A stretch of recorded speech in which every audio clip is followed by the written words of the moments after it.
Eternal love twin flame awakening में आप सभी का स्वागत है। दोस्तों, इसके पहले वीडियो में हमने देखा सेपरेशन क्या होता है and inner work and shadow work क्या होता है।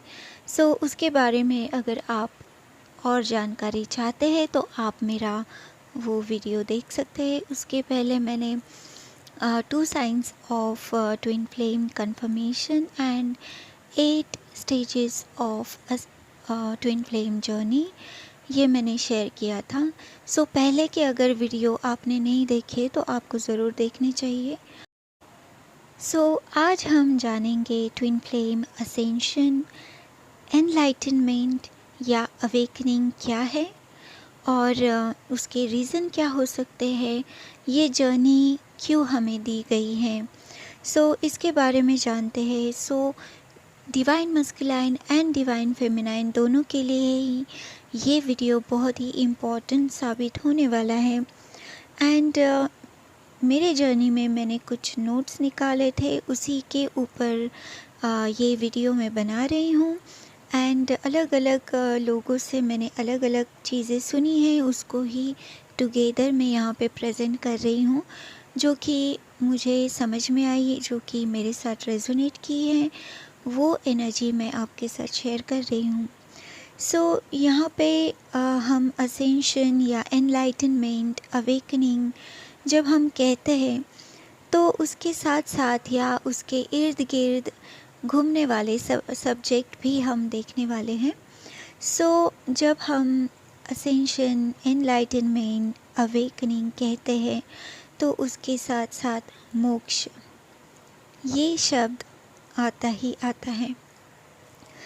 यहाँ पे आप चाहे डिवाइन फेमिनाइन हो या डिवाइन मस्कुलाइन हो, हमारी जो ये ट्विन फ्लेम जर्नी है ये मोक्ष की तरफ लेके जाती है, या मोक्ष क्या है उसे भी हम जानेंगे।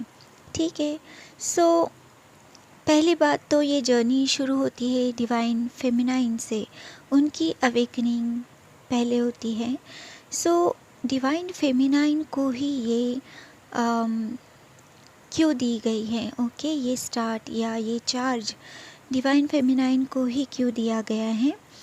तो आप इस आप एक जो डिवाइन फेमिनाइन होती है वो आत्मबल वाली आत्मा होती है, जो कि ऊर्जा से भरपूर एंड मल्टीटास्क कर सकती है, जो एक मदरली नेचर वाली एंड सबको संभालते हुए सबसे तालमेल बिठाते हुए वो अनेकों काम कर सकती है एंड वो स्वयं चलित है। उसे वो अगर हम समझे तो जैसे हम पानी से बिजली तैयार करते हैं, तो उनकी वो एक ऊर्जा है। एंड डिवाइन मस्कुलाइन जो है वो स्ट्रक्चर है, जैसे कि लाइट हो गया या फ़ैन हो गए। तो ऊर्जा के बिना आपका लाइट नहीं जलेगा, आपका फ़ैन नहीं चलेगा। जो भी बिजली की उपकरणें हैं, इस तरह से हम इसको समझ सकते हैं कि डिवाइन फेमिनाइन ये ऊर्जा है and divine masculine physical nature उनका होता है, पर उनको चलाने वाली डिवाइन फेमिनाइन की ऊर्जा होती है। जब तक करंट तैयार नहीं होगा, ऊर्जा तैयार नहीं होगी, तब तक उपकरण शुरू नहीं होंगे। ठीक है। यहाँ पे यही कंसेप्ट है। इसीलिए ऊर्जा पहले क्रिएट होती है एंड वो ऊर्जा से, डिवाइन फेमिनाइन की ऊर्जा से, उनके डिवाइन मस्कुलाइन अवेकन होते हैं, वो जागृत होते हैं। ठीक है। तो पहले डिवाइन फेमिनाइन की ही अवेकनिंग यहाँ पे एक्सपेक्टेड है, जैसे कि हमने शिव शक्ति को भी देखा, उनकी जर्नी। सारी जो इनर वर्क है या अवेकनिंग की पहली स्टेजेस डिवाइन फेमिनाइन को उसका चार्ज दिया है। इतनी इम्पॉर्टेंट ये डिवाइन फेमिनाइन एनर्जी है। अगर ये डिस्टॉर्टेड है तो उनको डिस्टॉर्शन को छोड़ के डिवाइन फेमिनाइन उनको बनना पड़ता है। जब वो प्योर ऊर्जा में आती है, जब डिवाइन एनर्जी में आती है, तभी जाके उनके डिवाइन मस्कुलाइन की अवेकनिंग स्टार्ट होती है। तब तक वो साधारण सोलमेट रिलेशनशिप जैसे ही होते हैं। वो उनको समझ में नहीं आता है कि ये स्पिरिचुअल कनेक्शन है, ये 5D वाला कनेक्शन है, यहाँ पे सेपरेशन जो है ये इल्यूजन है। सो जब डिवाइन फेमिनाइन 5D तक पहुँचती है, तब जाके वो ये महसूस करती है ये 5D वाला कनेक्शन। एंड तभी से उनकी जो ट्रीटमेंट होती है इस कनेक्शन को देखने की, क्योंकि उनका नज़रिया चेंज हुआ है, तो उनके डिवाइन मस्कुलाइन में भी वो बदलाव हम देख सकते हैं। सो ये ओवरऑल ये ट्विन फ्लेम जर्नी का ये असेंशन या एनलाइटनमेंट अवेकनिंग का ये फर्स्ट एकदम बेसिक स्टेज है जो कि डिवाइन फेमिनाइन से शुरू होता है। सो आइए देखते हैं। ओके, यहाँ पे ये जो है वीडियो 2-3 भागों में डिवाइड होने वाला है, क्योंकि ये बहुत ही गहरा एंड इसके कंसेप्ट क्लियर होने बहुत ज़रूरी है। तो मैं छोटे छोटे वीडियोस इसके बनाने वाली हूँ, ताकि आप अच्छे से समझ पाओ ये कॉन्सेप्ट क्या है। क्योंकि कॉन्सेप्ट क्लियर नहीं होता है एंड हम अंधेपन से इसको फॉलो करो, उसको फॉलो करो, इस तरह से ये होता है। तो क्योंकि मैंने मेरे जर्नी में यही स्ट्रगल किया है, प्रॉपर गाइडेंस नहीं मिलती है एंड हम भटकते रहते हैं, टाइम चला जाता है एंड आगे की प्रोसेस भी डिलेड होती है, आपका यूनियन सेपरेशन पीरियड बढ़ जाता है। सो इसी की वजह से आपको ये कंसेप्ट समझना बहुत ज़रूरी है। तो सारे वीडियोस मेरे ज़रूर आप देखना एंड कंसेप्ट क्लियर होते हुए फिर आप इनर वर्क शुरू करना, या जो भी आप कर रहे हो। ओके, सो आइए देखते हैं कि कर्मों की मुक्ति आनंदमयी स्थिति है या नहीं। मतलब चलिए देखते हैं कि मुक्ति क्या है। ओके, फ्रीडम क्या है या मोक्ष क्या है। सो मोक्ष की मुक्ति के लिए सोल को बार बार जन्म लेना होता है। जब भी आत्मा आती है धरती पे, तो वो कर्मों के कारण ही आती है। हर बार उसका लक्ष्य अपने कर्मों को बराबर करना, अपने लिए मुक्ति का मार्ग बनाना, ये होता है। वो मार्ग चुनने से लेकर पहुंचने तक की हज़ारों जन्म हो जाते हैं, पर हमें मुक्ति का मार्ग नहीं मिलता है। बहुत सारे जन्म ऐसे ही चले जाते हैं। बहुत जो नसीबवान होते हैं उनको ही अच्छे गुरु मिलते हैं, मार्गदर्शन मिलता है, उनको रास्ते मिलते हैं मुक्ति के, फ्रीडम के, मोक्ष के। ठीक है, आइए जानते हैं, क्या सभी आत्माओं को मुक्ति की यात्रा का मार्ग पता होता है क्या? ओके, जो ये सोल है, इतने सारे लोग हैं, क्या उनको पता होता है अंदर से मुक्ति का मार्ग? तो हर किसी को ये मार्ग नहीं मिलता है। इसके लिए उसे पहले ज्ञान प्राप्ति करनी होती है। सो हमारी जो जर्नी है, वो ये जो ट्विन फ्लेम जर्नी है, ये आत्मा की जर्नी है, ये सोल जर्नी है, ये स्पिरिचुअल जर्नी है। तो आत्मा को हर जन्म का रिकॉर्ड आत्मा में रिकॉर्ड होता है। सो आत्मा को पहले ज्ञान प्राप्ति करनी होती है, क्योंकि वो स्टोर होती है आत्मा में।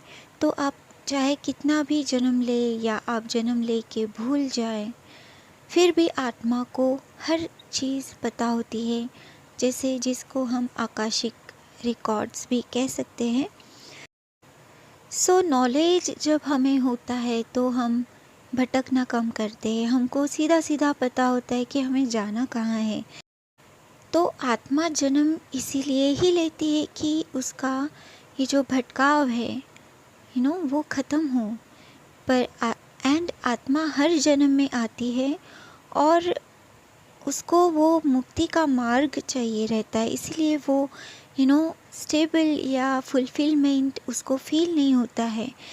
एंड वो जो ज्ञान है, वो जो नॉलेज है, वो इतने आसानी से नहीं मिलता है। कई बार कई जन्म ऐसे ही निकल जाते हैं क्योंकि अवेयरनेस नहीं होती है, समझ में नहीं आता है कि करना क्या है, किधर जाना है। ऐसे में बहुत सारे जन्म ऐसे ही निकल जाते हैं। कई बार ऐसे होता है कि आत्मा को सही मार्ग दिखाने वाले गुरु नहीं मिलते हैं, मार्गदर्शक नहीं मिलते हैं, तो आत्मा भटकती रहती है। एंड वो उसे रास्ता नहीं मिलता है। तो इस तरह से उनके बहुत से जन्म व्यर्थ ही निकल जाते हैं। सो यहाँ पे आत्मा जो है वो शरीर से जुड़ी हुई है और शरीर जो है वो कर्म से जुड़ा हुआ है। इसीलिए यहाँ पे कर्म या कार्मिक का भी रिलेशन आता है। सो कर्मा, क्लींजिंग, क्लियरिंग, कर्म, कार्मिक्स, ये कहाँ से आते हैं? आप जिन लोगों को आसपास आपके देखते हो, स्ट्रगल देखते हो, या आप जिन लोगों से स्ट्रगल कर रहे हो, वो आपके कार्मिक्स है। वो उनके साथ आपके कर्मास जुड़े हुए हैं। कई बार हम जैसे कि मैरिज है और कर्मास है, बहुत ज़्यादा वहाँ पे तकलीफ़ है, तो हम करते क्या है कि हम डिवोर्स ले लेते हैं। या किसी वर्क प्लेस पे ऐसे हमें तकलीफ़ हो रही है तो हम उसको छोड़ देते हैं, हम वो लेसन लर्न नहीं करते हैं। तो ये जो आप स्ट्रगल कर रहे हो ट्विन फ्लेम जर्नी में, जो भी आपके कार्मिक है, उसको ही आपको रिलीज़ करना है। उनके साथ ही आपके कर्म है, उससे आपको अपने आत्मा को मुक्त करना है। आप उनसे पीस, फॉरगिवनेस की एनर्जी में आना ही होगा। अगर आप ये जन्म में नहीं आए करेंगे तो आपको अगले जन्म में उसको वहाँ से सॉल्व करना होगा। आप वहाँ से या ये जन्म से ऐसे ही मुक्त नहीं हो सकते हैं। ठीक है, जो कार्मिक थियरी है वो यही बताती है कि कर्मा क्लिनजिंग करना ज़रूरी है। जो आपके स्ट्रगल है, जिनके भी साथ आपका स्ट्रगल चल रहा है, वही आपके कर्मास है, उनसे ही आपको डील करना है। पीसफुली फॉरगिवनेस करके, फॉरगिवनेस लेके आपको पीस मेंटेन क्रिएट करना है।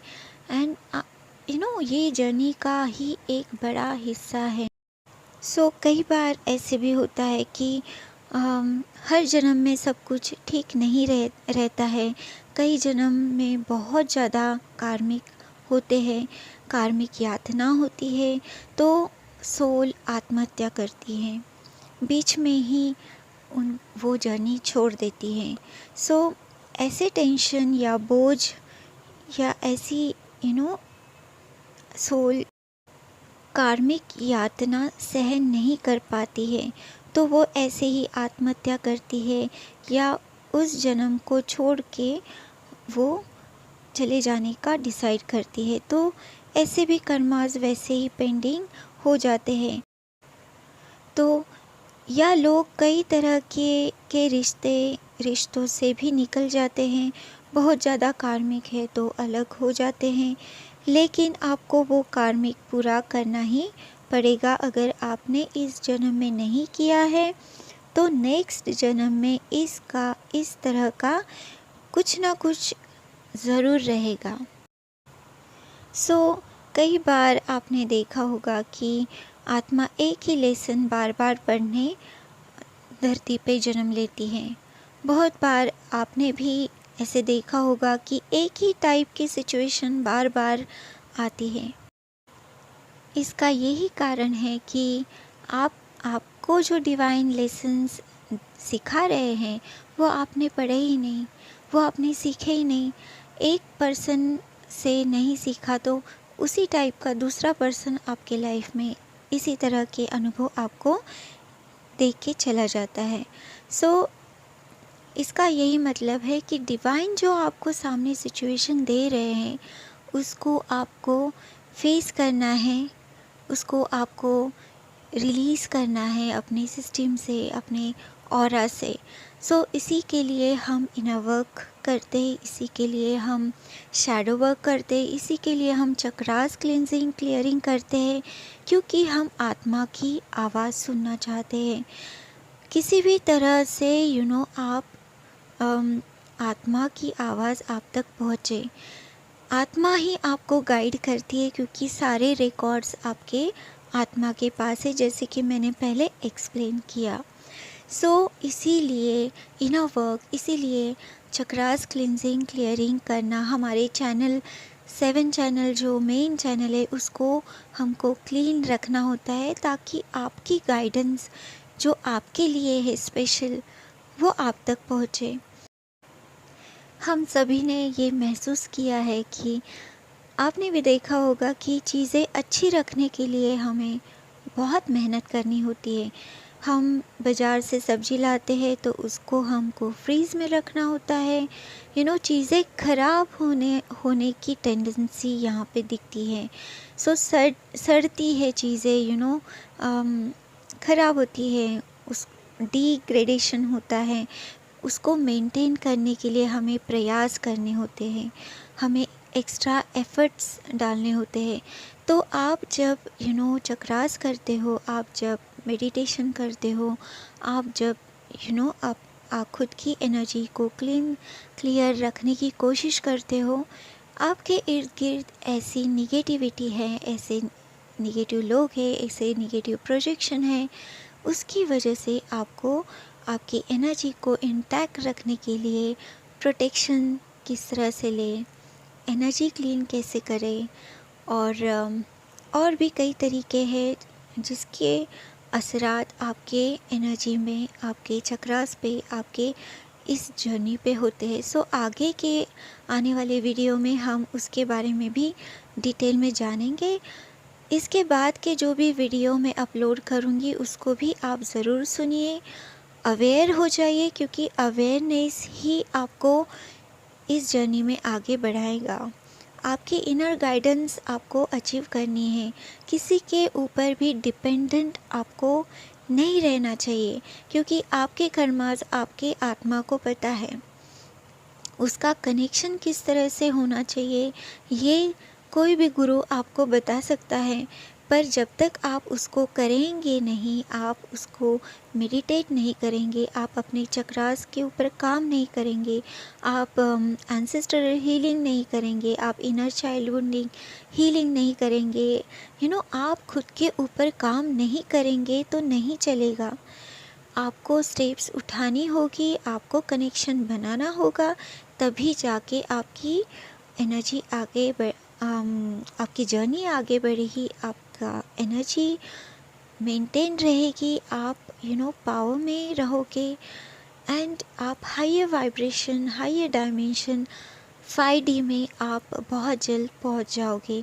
जब आप डिवाइन फेमिनाइन 5D में पहुंचती है, तभी जाके आप इस जर्नी के मायने समझ पाते हो। ये जर्नी क्या है, आपके डिवाइन मस्कुलाइन आपको क्या कहना चाहते हैं, क्या रिफ्लेक्ट कर रहे हैं, वो सारी चीज़ें आपको अपने आप क्लियर होनी शुरू होती है। जो कार्मिक साइकिल आपने फेस किए, जो भी कर्माज, जो भी बैड साइकिल, जो भी शैडो स्टेज आपने देखी है बचपन से लेके आज तक, उसकी सारी क्लियरिटी आपको होनी शुरू होती है। सो आपको स्टेप्स उठाना, आपको कंटिन्यूअस उसके ऊपर काम करते रहना ज़रूरी है। श्रद्धा एंड सबूरी, ये 2 वर्ड्स जो मेरे साईं बाबा ने मुझे दिए हैं एंड मैंने भी उसको फॉलो किए हैं। ये बहुत कठिन है, आई नो दिस, बट यही आपकी स्ट्रेंथ है, यही आपको खुद से मिलाते हैं। मुक्ति मतलब आपके खुद खुद को पाने का रास्ता है। जब आप खुद को पाते हो तो आप अपने डिवाइन काउंटर पार्ट को भी समझ पाते हो। डिवाइन काउंटर पार्ट आपका मिरर है, वो आप ही हो, अलग बॉडी में हो। आप डिवाइन मस्कुलाइन है तो वो डिवाइन फेमिनाइन एनर्जी में है।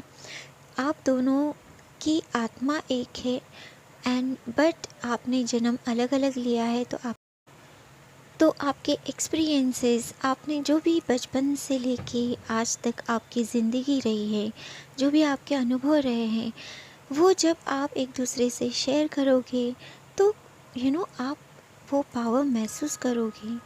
पर उसके लिए आपको 5D में अचीव करना बहुत ज़रूरी है। 5D में आपका यूनियन बहुत ज़रूरी है, डिवाइन से कनेक्शन आपका ज़रूरी है। आज के वीडियो में बस इतना ही। मिलती हूँ मैं आपसे अगले वीडियो में। तब तक के लिए बने रहे मेरे साथ एंड मेरे पहले के भी वीडियो ज़रूर देखिए एंड आपको बहुत ज़्यादा क्लियरिटी उसमें मिलेगी। मिलती हूँ मैं आपसे अगले वीडियो में। तब तक के लिए अपना ख्याल रखिए। Lots of sunshine, take care, good luck, bye.